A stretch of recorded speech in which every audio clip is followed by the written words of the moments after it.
Ngemuva kokuqala okuthembisayo, umqeqeshi oyinhloko weMamelodi Sundowns uMiguel Cardoso uzwakalisa ukudumala okukhulu ngokuhluleka kweqembu lakhe ukugxilisa ingqondo okugcine kuholele ekuhlulweni okucasulwayo iGolden Arrows. Bedlale eLucas Moribe Stadium emlenzeni wokuqala wesemifinali ye-M10 8, iqembu laseKlokop lihlulwe ngo-1-0 ngemuva kokuthi uSaid Junior Dion esebenzise ithuba lokushaya igoli ngaphambi nje kwekhefu. Ukuhamba komdlalo kuye kwashintsha ngesikhathi kulimala unozinto weGolden Arrows, kwaphoqa ukuthi ashintshwe okuphazamise isigqi somdlalo weSundowns. Phakathi nalelo khefu elifishane, iqembu lilahlekelwe isimo salo samaqhinga futhi lalwa kanzima nokuthola indawo yalo njengoba ingxenye yokuqala ibisondele kupheleni.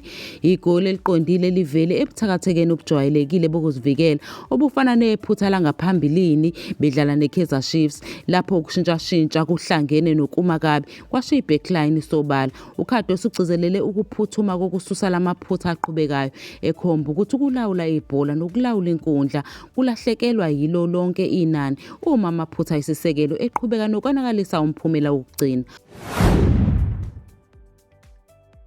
Umqeqeshi weMamelodi Sundowns uMiguel Cardoso ucacise isinqumo sakhe esingalindelekile sokuqala ngomgadli uLebo Mothiba esikhundleni sikaBryan Leon ngesikhathi behlula ngo-1-0 kumlenze wokuqala we-M10 8 neGolden Arrows eLucas Moribe Stadium. uCardoso wethule izinguquko eziningi zeqembu kulomdlalo, eshiya abadlali abamqoka abanjengoRonwen Williams, Themba Zwane, Ikram Reyners noLeon ebhentshini. uMothiba unikezwe ithuba lokuqala umdlalo nakuba enesikhathi esincane somdlalo kusukela ajoyina iklabhu ekuqaleni kuka-2025. Ekuqaleni komdlalo, lo mgadli webafana uphuthwe yithuba elibonakalayo ebhekene nonozinti eyedwa ukuthi abeke amasandawana phambili ngaphambi kokuba iGolden Arrows isebenzise ukudideka nokuzivikela ngoJunior Dion ukuthola igoli lokuhola. uMothiba ubesekhishwa kwafakwa uLeon ekuqaleni kwesigaba sesibili. Echaza ukukhethwa kweqembu, uCardoso uveza ukuthi lesi sinqumo besisekelwe ekusebenzeni ekuzilolongeni kwakamuva kanye nezidingo zomzimba zeqembu. uMothiba ubebonisa ukuzibophezela okuqinile kanye nefomu yokushaya amagoli elihambisanayo ezikhathini zokulungiselela ezenze wazuza ukwethenjwa ithimba lezobuchwepheshe. uCardoso ugcizelela ukuthi ukuphumuza umdlali bekudingeka njengoba uLeon ayebuye emkhankasweni wangaphambi kwesizini wayephazamisekile futhi ezwa ukukhathala emidlalweni emithathu elandelanayo. Udwebe umfanekiso ngezimo zangaphambili lapho abagadli babebhekana khona nesomiso samagoli ngaphambi kokubuyisela isimo sabo, egcizelela ukuthi ukushintshwa kweqembu kuhlala kubalulekile ekuphatheni amazinga wamandla omzimba kuluhlu lwemidlalo oluminyene.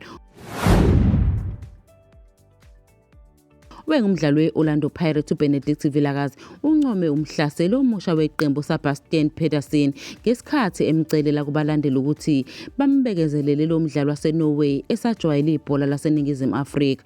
Lo mhlaseli oneminyaka engu-24 ubudala uqede ukudlulela kwakhe kwiBuccaneers enyangeni edlule evele eqembini lesigaba sokuqala eNorway. uPedersen unolwazi olunzulu lokudlala emaqembini eminyaka yobudala yamazwe ngamazwe, emele iNorway kusukela kwabangaphansi kweminyaka engu-16 kuya kwabangaphansi kweminyaka engu-21, kanti phambilini wawina nomklomelo ukuba umshayi wamagoli omkhulu kwisigaba sesine saseNorway ngesizini ka-2016-2017.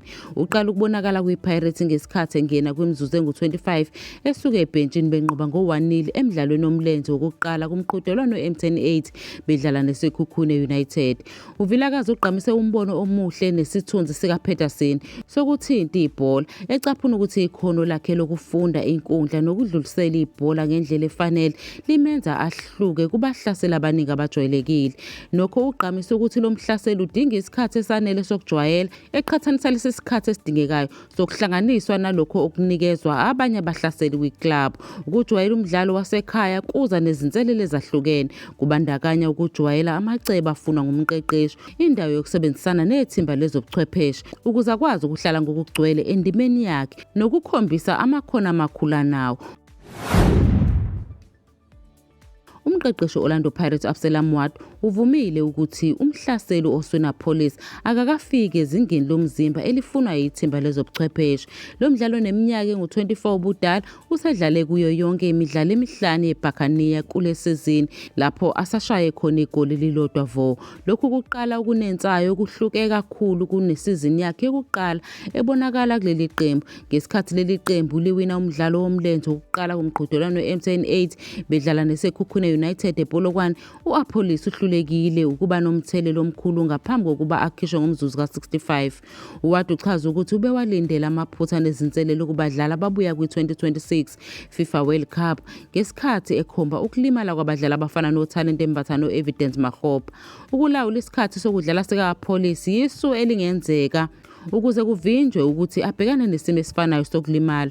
Ngokumchaza u-Apolis njengomdlali obaluleke kakhulu, uWard unxuse ukuthi kumele kuvikelwe ithalente elisezingeni eliphezulu. Ubalula ukuthi ngisho noma engaphansi kwesimo sakhe esiphakeme somzimba, lo mhlaseli unamandla ukunquma umphumela womdlalo noma yingasiphi isikhathi.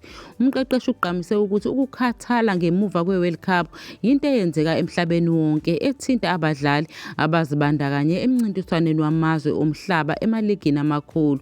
Ithimba lezokwelapha elozokulungiselela umzimba nelozobuchwepheshe kwi-club liyasebenzisana ukuze libuyisele u-Apolis esimeni esifanele kancane kancane. uWard uqhubekile wathi ukumkhipha phakathi nomdlalo bekuyisinyathelo sokumvikela ekulimaleni okungabangelwa ukukhathala. Nakuba abadlali bengavamile ukujabula uma bekhishwe enkundleni, ithimba lezobuchwepheshe lihlala lizibophezele ekulawuleni umthwalo wokudlala ukuze kuqinisekiswe ukuthi abadlali bayatholakala kuyo yonke isizini enzima ezayo. Umdlali we-Orlando Pirates uPatrick Maswanganyi usasondele kakhulu ekuthutheni ayojoyina iqembu lase-Asia emva kokukhishwa kwakhe eqenjini ngesikhathi benqoba umdlalo we-MTN 8 bedlala neSekhukhune United muva nje. Izingxoxo phakathi kwamaqhawe aseSoweto neqembu elingadalulwanga eliku-Asian Football Confederation sezisondele ekupheleni. Zibeka isigaba esisha kulo mdlalo oneminyaka engu-28 ubudala emva kweminyaka emithathu eyimpumelelo namaBuccaneers. Ukuqagela mayelana nokudluliselwa okungenzeka kuqine kakhulu ngemva kokungabibikho kwakhe e-Old Peter Mokaba Stadium, lapho i-Orlando Pirates ithole khona ukunqoba okuncane ngenxa yegoli likaDion Hoto. Umqeqeshi u-Absalom Wadu ukuqinisekisile emva komdlalo ukuthi lo mdlalo ubengalimele. Kusukela ajoyina le club esuka kwi-SuperSport United ngo-2023, lo mdlalo wasesiswini wazakhela udumo ngokushesha phakathi kwabalandeli futhi wabambe iqhaza elikhulu ekusizeni iPirates ukuthi ithole indwebe yayo yokuqala ye-league kusukela ngo-2012 ngokugudluza iMamelodi Sundowns. Lokhu kuhamba kuqhubekisa umkhuba wokuhamba kwabadlali abadumile kule club yaseSoweto kulandela ukuthengiswa komdlali ophambili wonyaka uRelebohile Mofokeng eqenjini laseBelgium emva kwendebe yomhlaba yeFIFA, kanye nokuhamba osekuqinisekisiwe kukaDion van Rooyen. Ukuthuthela ebholeni lase-Asia ngeke kube isipiliyoni sokuqala phesheya kwezilwandle kulo mdlali owake wachitha isikhathi edlala ePortugal esemncane ngemva kokuvela kwi-Stars of Africa Academy. Lo mdlali waseNingizimu Afrika waphuthelwa ukukhethwa kukho kokubili i-Africa Cup of Nations yaseMorocco nendebe yomhlaba emva kokuwa phansi kohlu lweqembu lesizwe. Ukuphothulwa kwezivumelwano sokuthuthela e-Asia kunikeza lo mdlali othembekile ithuba lokuvuselela umsebenzi wakhe phesheya.